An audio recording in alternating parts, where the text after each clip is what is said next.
Any Kenya amin'izao fotoana izao ny filohan'ny Repoblika Andry Rajoelina izay manatrika ny fihaonana tampony Association de Développement International na ny IDA izay ratsa mangaika ny banky iraisam-pirenena misana ny fanampiana ho fampandrosoana an'ireo tany izay aty amin'ny tany andalam-pandrosoana to any Madagasikara. Fihaonana izay iarahana amin'ireo firenena-dehibe mpiara-miombonantoka eo ihany koa ny banky iraisam-pirenena ary ireo firenena afrikanina izay misitraka ny famatsim-bola avy amin'ny IDA. Nisy ny atrikasa izay narahana ady hevitra nampahafantarana ireo tadrivina ndraikitra sahan'ny fitsarana fomba lalam-pandrenana androany tao Mahajanga ao anatin'ny raharaham-pifidianana solomavim-bahoaka.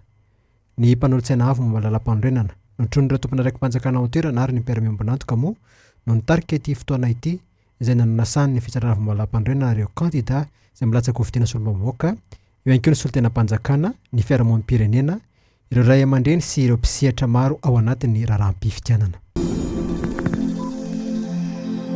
Anao fitiliana mamem-pona ny tsimon-karetina VIH sida eo amin'ny tokotany malalaka ny Université d'Antananarivo ny Ministère fahasalamam-bahoaka amin'ny alalan'ny tetikasa Programme national de lutte contre les CIST sida rahampitso talata fahatelopolo ny volana aprily.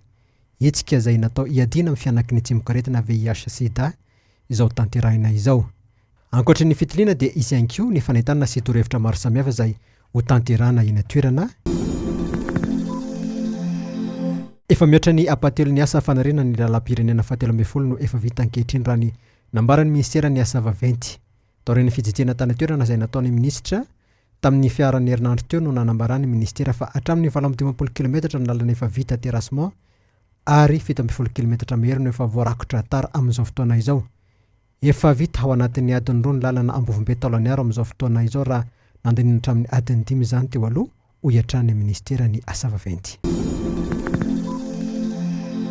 Noromban'ny mpilalao rugby vehivavy malagasy latsaky ny 20 taona ny amboarany fikambanan'ny rugby eto amin'ny ranomasimbe Indiana.